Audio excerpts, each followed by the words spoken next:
Fala galera, beleza? Vamos começar aqui a resolução de um exercício da UFMG, Universidade Federal de Minas Gerais.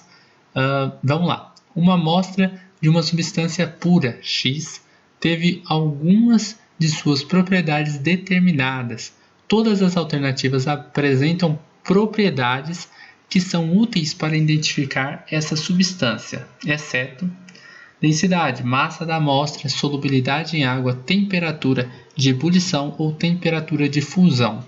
Bom, pessoal, é o seguinte, esse exercício ele demanda de muito conceito, né? Para você bater o olho assim e resolver ele, você tem que ter mais ou menos uns conceitos de química bem estabelecidos. Então, funciona mais ou menos assim. A densidade, ela é uma coisa meio especial de uma certa substância. Por exemplo, a água. A água tem uma densidade igual a 1 grama por centímetro cúbico ou 1 grama por ml. Então, se eu pegar um material, for líquido, for incolor, e ele tiver uma densidade de 1 grama por centímetro cúbico, eu vou imaginar que esse material possa ser a água, por exemplo. Mas a água é a única que tem essa densidade? Não sei. Mas eu sei que, por exemplo, se tiver outro material que tem a mesma densidade, uma densidade muito próxima, a gente vai ter aí talvez uma porção de 5, 10 materiais com essa densidade, eu não sei. Mas eu elimino vários outros materiais tendo uma densidade específica, certo? Então, eu tenho um material aí que tem densidade de, sei lá, 0,85 gramas por centímetro cúbico. Esse material, ele pode ser água? Não, ele não pode ser água, porque a densidade da água é essa. Então, caso essa substância X fosse a água, estou dando um exemplo fictício, se fosse a água, eu saberia que não é o de 0,85 gramas por centímetro cúbico, ou seja, a densidade ela é importante para mim saber qual material, qual substância eu estou trabalhando, tá bom? Então, densidade é verdadeira. A massa da amostra. Massa, pessoal, ela depende da quantidade. Por exemplo, eu tenho um material X aqui. Aí esse material X, eu percebo que ele tem uma massa de 5 gramas. Se eu colocar um pouco mais desse material X, um pouco mais dessa minha amostra aqui, ela vai ter, sei lá, risco 5 gramas, vai ter 6 gramas, se eu tiver mais desse material. Aí se eu colocar mais ainda, aí pode ter 7 gramas, pode ser que tenha, sei lá, 8 quilos, pode ser que tenha, ou seja, a massa, pessoal, depende da quantidade da amostra que eu estou analisando. Se eu estiver analisando um pouquinho, vai ter uma massa pequena. Se eu estiver analisando uma massa muito grande, vai ter uma massa grande, certo? Então, assim, a minha amostra, eu tenho um pouco da amostra, eu tenho muito da amostra, a massa vai variar, mesmo que eu esteja falando de uma mesma substância, certo? Então, se eu tenho uma substância X e eu colocar um pouquinho de pozinho aqui, finge que isso aqui é pozinho, tá? Em cima de, sei lá, uma placa de Petri. Então, tem um pouquinho de pozinho aqui, vamos supor que eu tenha 3 gramas. Aí eu venho em outra plaquinha de Petri e coloco em cima um monte de sólido aqui. Aí eu peso isso daqui e dá, sei lá, 30 gramas. O material é o mesmo, o material X, mas a massa é diferente. Ou seja, a massa ela não é uma das propriedades que são úteis para identificar uma determinada substância, tá? A densidade era, porque a densidade desse material X e desse material X é a mesma. Eu não sei qual a densidade deles, mas a densidade deles tem que ser igual, já que é o mesmo material que eu estou analisando. A massa não, porque a massa varia. Então, a letra B é a letra correta, porque a massa da amostra não é uma propriedade que é útil para identificar essa amostra e essa substância, beleza?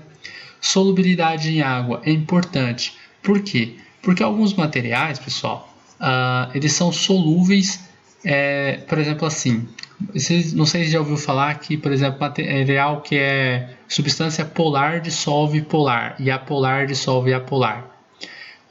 Tem essa palavrinha, essa frase aí que os químicos gostam de usar, né? Polar dissolve polar, e apolar dissolve apolar, tá? Então, isso é uma generalização, claro, mas assim, a gente tem essa frase aí, ó, polar dissolve polar e apolar dissolve apolar. Se eu tenho um determinado material X e esse material X ele é dissolvido na água, aí a gente tem que saber uma informaçãozinha. A água, ela é polar, tá bom? Então, ó, eu pego o material X e eu consigo dissolver esse meu material aqui na água, certo? Ele foi dissolvido aí. Se a água é polar, esse meu material X ele deve ser polar, certo? Então, materiais que são polares, eles têm aí uma solubilidade em água. E materiais que são apolares, como muitos materiais orgânicos aí, não tem essa solubilidade em água, tá bom? Então, ó, descobri aqui que meu material é polar ou que meu material é apolar. Ah, mas isso ajuda a descobrir que material que é? Ajuda. Porque saber se o material é polar ou se ele é apolar dá indícios para a gente de como seria mais ou menos a estrutura desse material. Porque materiais polares eles têm um determinado tipo de estrutura, tá? Olhando a estrutura dele, a gente consegue saber se ele vai ser polar, se ele vai ser apolar. Claro que a gente faz toda uma análise da sua geometria, dos átomos que estão ali dentro dessa geometria, eletronegatividade, uma série de outras coisas que vocês vão ver nas nossas próximas videoaulas aí para falar como que a gente descobre que tal material polar é esse ou se é aquele, etc e tal, tá? Mas de cara, é importante a gente saber aí que a solubilidade em água é sim um fator importante para a gente descobrir um determinado tipo de material, então é verdadeiro. Por isso que eu falei que essa videoaula, esse exercício aqui, você tem que ter aí um conhecimento. Eu vou ir apagando, tá? Para mostrar os próximos exemplos. Essa videoaula aqui, vocês, para resolver esse exercício, assim, consciente de que você está resolvendo, consciente mesmo, você tem que ter aí uma base bem legal de química, tá? Mas dá para resolver assim, mais ou menos. Eu sei, mas não sei, e dá para acertar esse exercício. Não é um exercício tão difícil, mas para você ter aí ele em mente, né? Eu não digo que é um exercício tão simples, porque falar de polaridade, falar dessas coisas sem estar decorado, você tem uma quantidade bem grande aí de conhecimento adquirida, tá bom? Então vamos lá. Agora, temperatura de ebulição e temperatura de fusão são importantes? São sim. Porque quando a gente olha a temperatura de fusão e a temperatura de ebulição, que a gente pode chamar de ponto de ebulição e ponto de fusão, a gente pode descobrir algumas coisas sobre essa substância. Por exemplo, nesse caso aqui, a gente tem uma substância pura, certo? Olhando aqui a gente já sabe isso. Essa é uma substância do tipo pura. Por que é uma substância pura? Porque o ponto de ebulição e o ponto de fusão, eles têm uma determinada temperatura, certo? Apenas uma determinada temperatura tem o ponto de ebulição e o ponto de fusão, certo? E aqui embaixo a gente faria o tempo, né? Olha só, como é constante essa temperatura que está o ponto de ebulição e constante essa temperatura que está o ponto de fusão, vou dar exemplo. Por exemplo, como se fosse 20 graus Celsius aqui e aqui eu vou colocar 40 graus Celsius. Tá? 20 graus Celsius é o ponto de ebulição da substância. Em 40 graus Celsius é o ponto de fusão da substância. Vocês observem que em 21 graus Celsius já não é mais o ponto de ebulição da substância. A substância já está com uma temperatura sendo alterada, o que não ocorre dentro do ponto de ebulição, tá bom?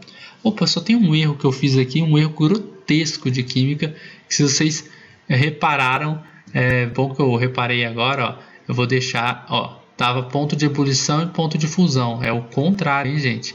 Ponto de fusão é embaixo e ponto de ebulição é em cima, tem que ficar esperto com isso, tá? Tá vendo se vocês estavam atentos nessa. Olha só, ponto de fusão ele é embaixo, ponto de ebulição é em cima. Só porque eu errei, eu vou especificar isso mais pra gente, Aqui embaixo a gente tem um sólido. Ele aumenta a temperatura até chegar no ponto de fusão. O que é ponto de fusão?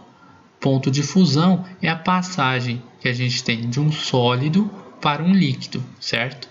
Então, de sólido para líquido, a gente diz que temos o nosso ponto de fusão.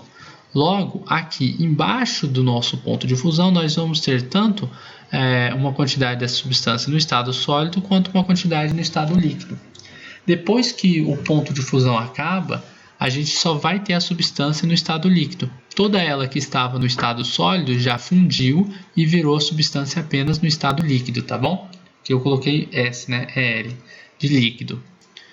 Depois, essa substância que estava líquida, ela vai entrar no ponto de ebulição. No ponto de ebulição, a gente vai encontrar o equilíbrio tanto de substância líquida como de substância no estado gasoso, tá? Que a gente vai encontrar aqui. E aí, depois que passa pelo ponto de ebulição, a gente só encontra a substância no estado gasoso, beleza? Então, pessoal, a gente descobre aí que o ponto de ebulição e o ponto de fusão são importantes, sim, para a gente descobrir aí o ponto ou temperaturas, tá? Dá na mesma. São importantes sim para descobrir se uma substância é, por exemplo, uma substância pura, se é uma mistura eutética, azeotrópica, né? Tem várias coisinhas que a gente pode ir descobrindo aí com as temperaturas de ebulição e de fusão. Então as duas são importantes sim. Só a massa da amostra que não era importante, beleza? Então é isso daí, pessoal. Espero que vocês tenham gostado dessa videoaula. Caso tenham gostado, compartilhem nas suas redes sociais para que seus amigos também possam aprender um pouquinho com ela, caso eles estejam estudando essa mesma matéria. Dê um like aí, curtir nesse vídeo, né, porque ajuda na divulgação do vídeo. E também inscrevam-se no canal para que vocês possam receber mais videoaulas assim como esta, beleza? Um forte abraço e até a nossa próxima videoaula. Se você gostou dessa videoaula, dá um joinha e inscreva-se em nosso canal.